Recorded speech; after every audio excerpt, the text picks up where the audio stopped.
Después de esta breve interrupción de señal, regresamos y estábamos hablando de que en 4 ocasiones el Señor Jesucristo habla del nombre del Padre y el nombre del Padre habla de la naturaleza del Padre y entre otras se habla del amor.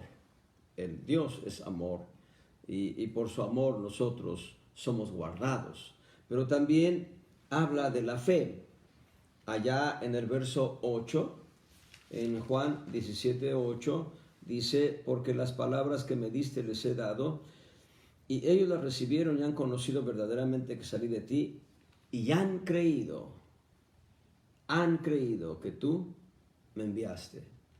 Y en el verso 20 dice el evangelista Juan: mas no ruego solamente por estos, sino también por los que han de creer en mí por la palabra de ellos. Y esto nos habla ya de nosotros. En este versículo se desdobla toda la iglesia, todos los que hemos creído en Cristo. Ahí está la palabra fe y todos los que han de creer por su palabra. Hubo quienes creyeron a la evangelización de los apóstoles, hubo quienes creyeron a los discípulos de estos apóstoles, y así se vino desdoblando hasta que llegó un momento en que alguien nos evangelizó a nosotros y nosotros creímos en el nombre del Señor Jesucristo. Y esto nos habla de fe. El mismo verso 21 habla de fe para que todos sean uno, como tú, oh Padre, en mí y yo en ti, que también ellos sean en nosotros uno, para que el mundo crea que tú me enviaste. La palabra crea, que el mundo tenga convicción. Bien, fe. Y entonces encontramos que en el anhelo de Cristo, en esta oración sacerdotal, Él pide que el Padre nos guarde por su nombre, por su amor hacia nosotros, y que nos guarde porque hemos creído en Él. Y algo gloriosísimo que aparece en esta oración sacerdotal, en los versos 22, 24, pero también en el verso 13, vean el verso 13 primeramente: mas ahora vengo a ti, está hablando el Hijo al Padre, y hablo esto en el mundo, dice, para que tengan mi gozo cumplido en sí mismos. Y la palabra esperanza es gozo anticipado. El proverbio dice: la esperanza de los justos es alegría. La esperanza de los justos es alegría. Y ahora vean qué es lo que nos ofrece esta esperanza. En el verso 22, Juan 17, 22, y yo, la gloria que me diste les he dado, para que sean uno, como también nosotros somos uno. La gloria que me diste, esa es nuestra esperanza. Ya tenemos vida eterna, de acuerdo al verso 3, al verso 3, esta empero de la vida eterna, ya la tenemos. No es algo que vamos a experimentar en el futuro, es algo que estamos experimentando desde el día que entregamos nuestra vida a Cristo, pero la gloria de Dios es algo que experimentaremos cuando estemos en su presencia. Nosotros vemos atisbos de la gloria de Dios, vemos destellos de la gloria de Dios, vemos chispazos de la gloria de Dios, con sanidades, con prodigios, con milagros, con resurrecciones, con la vacuna contra todo tipo de enfermedad, salud divina. Pero un día estaremos en la presencia del Señor y contemplaremos su magnífica y gloriosa presencia, su magnífica gloria. Y esa gloria nos ha sido dada a nosotros en esperanza. En el verso 23, yo en ellos y tú en mí, para que sean consumadamente uno, y que el mundo conozca que tú me enviaste y que los has amado, como a mí también me has amado. Amor y esperanza fusionados en una relación que tenemos con el Padre por medio del sacerdocio de Jesucristo. Y entonces quiero que veamos los diferentes ruegos y peticiones que hace Cristo Jesús, sumo sacerdote del Dios Altísimo, según el orden de Melquisedec. Quiero que veamos algunas de las peticiones específicas. En el verso 9, por ejemplo, en Juan 17:9 dice: yo ruego por ellos, no ruego por el mundo, sino por los que me diste, porque tuyos son. Vean, el Hijo está delante del Padre rogando. Lo podemos leer de una manera textual, quitando la parte que corresponde al mundo, de esta forma. Yo ruego por ellos, por los que me diste, porque tuyos son. Gloria al Señor. Cristo está rogando por los que el Padre le dio al Hijo. Y otro texto en el verso 11, ya lo habíamos comentado apenas, pero en el verso 11, Juan 17, 11, y ya no estoy en el mundo, mas estos están en el mundo, y yo a ti vengo. Padre Santo, a los que me has dado, guárdalos por tu nombre, para que sean uno como también nosotros. Vean, guárdalos por tu nombre. En otras palabras, guárdalos en amor. Guárdalos en amor. Y está orando nuestro intercesor, el sumo sacerdote, según el orden de Melquisedec, por nosotros. Y en el verso 15 dice: no ruego que los quites del mundo, sino que los guardes del mal. Esta oración es muy puntual y vamos a tratar de explicar estas 3 líneas, 2 líneas y una palabra extra. Si lo queremos leer de manera positiva, lo leeríamos de esta manera: ruego que los guardes del mal. Punto. No está rogando que nos quite del mundo. Estamos para dar testimonio de Jesucristo, para dar testimonio del Evangelio a la gente en el mundo, en el cosmos, en este gran sistema de cosas diseñado por el enemigo y que está siendo ejercido por gente que detenta el poder. Pero dice que Él no está pidiendo que seamos quitados del mundo, pero está rogando que seamos guardados del mal. Y cuando nosotros vemos la palabra griega en el Nuevo Testamento, al traducirla Strong, nos dice diferentes conceptos de mal. Evidentemente la palabra maldad en una connotación amplísima, que nos guarde de todo ese tipo de maldad, pero también se habla en esa definición que seamos guardados de agresiones de la gente, que seamos guardados de atentados en contra de nuestra integridad y sobre todo también que seamos guardados de enfermedades, de quebrantos. Y esto es glorioso, es Cristo quien está intercediendo para que nosotros seamos guardados de esa manera. Quiero retomar un poco algunos pasajes de Hebreos para poder entender esta intercesión sacerdotal y regresar finalmente a dar algunas conclusiones sobre este tema. Y quiero que vayan a Hebreos, sin separarnos obviamente de Juan 17.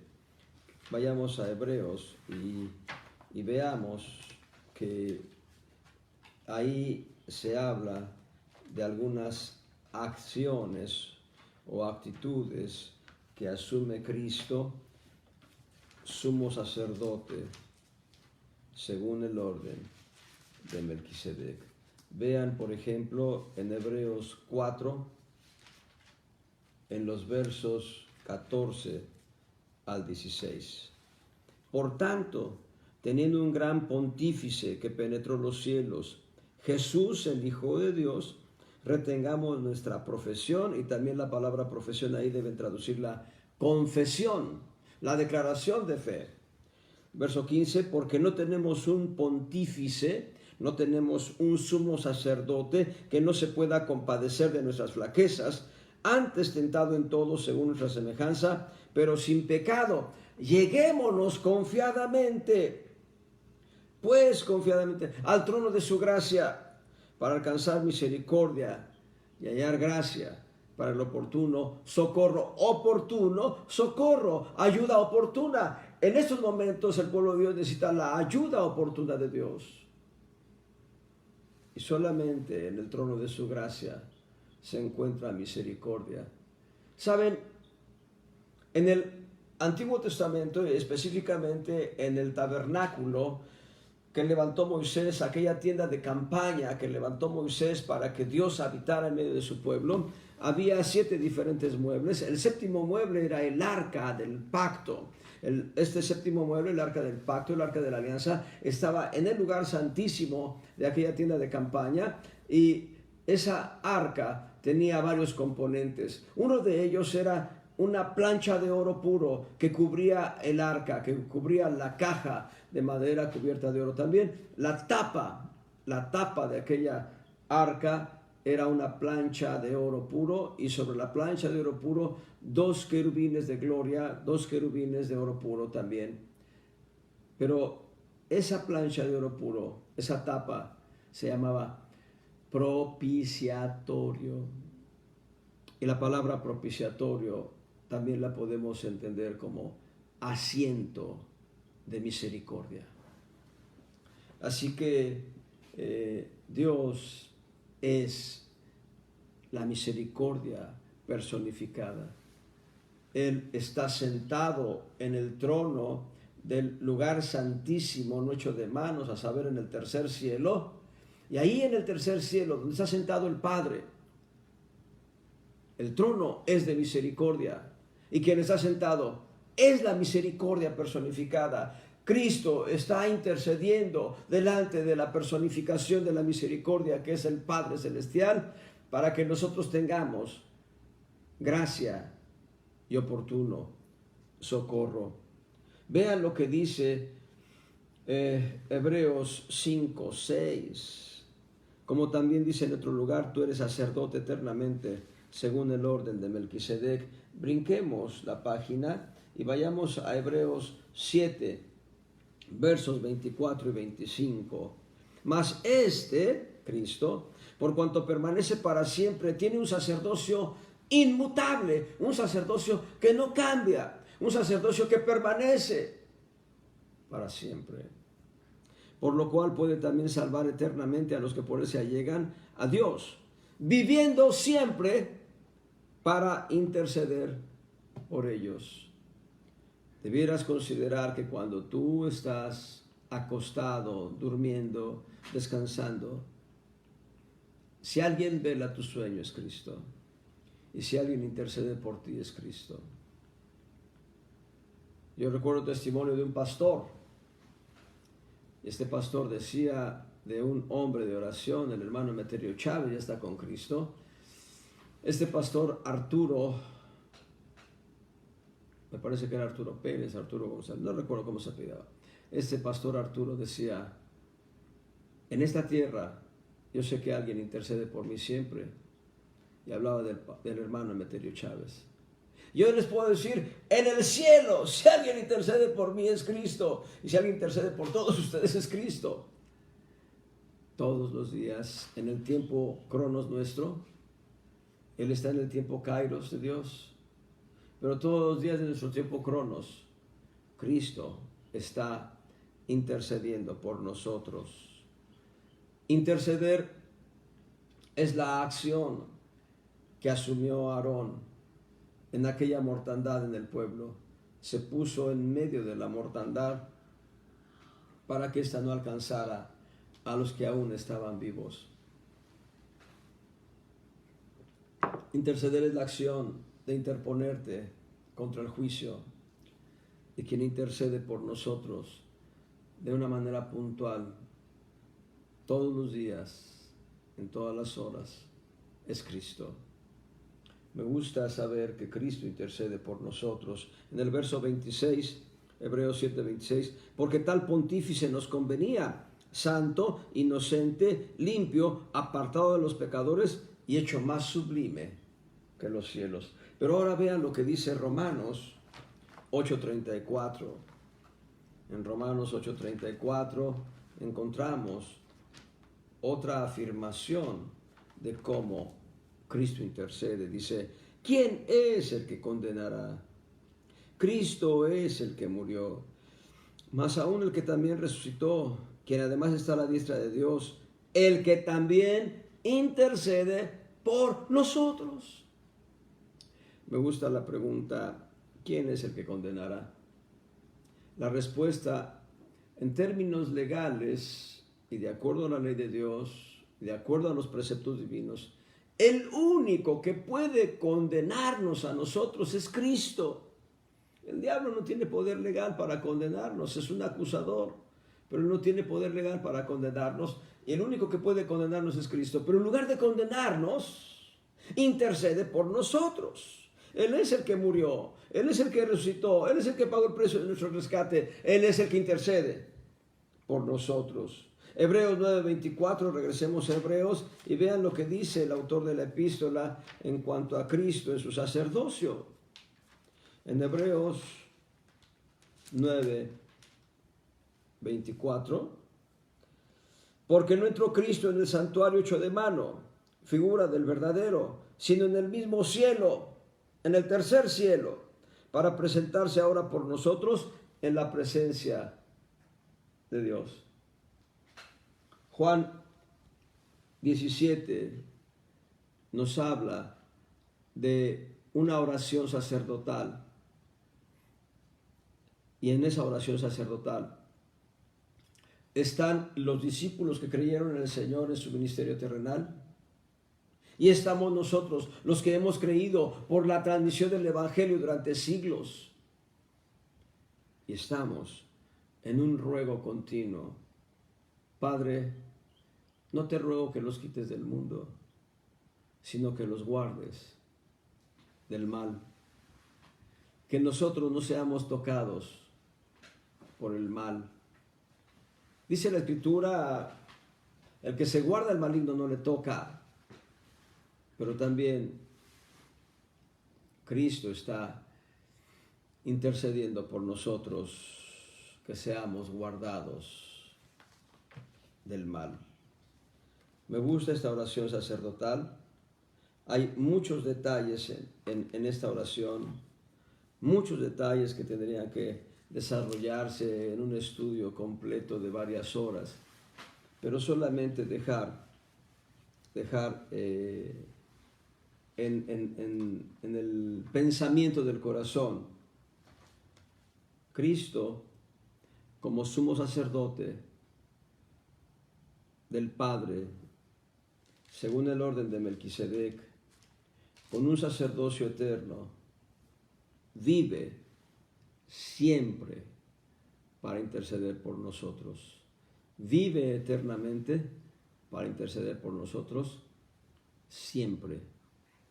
Y no olvidemos esto, tenemos la oportunidad de allegarnos al trono de su gracia. El trono de su gracia es el asiento de misericordia. Podemos decir que Dios es la misericordia personificada y la gracia personificada. Dios es luz, Dios es fuego, Dios es espíritu, Dios es amor, Dios es gracia, Dios es misericordia. Y en esta oración de Juan 17 hay algunos ruegos de Cristo para que nosotros seamos guardados del mal. Amén. Seamos guardados del mundo. Que el Señor les bendiga abundantemente. Quédense con este pensamiento, esta meditación en el corazón.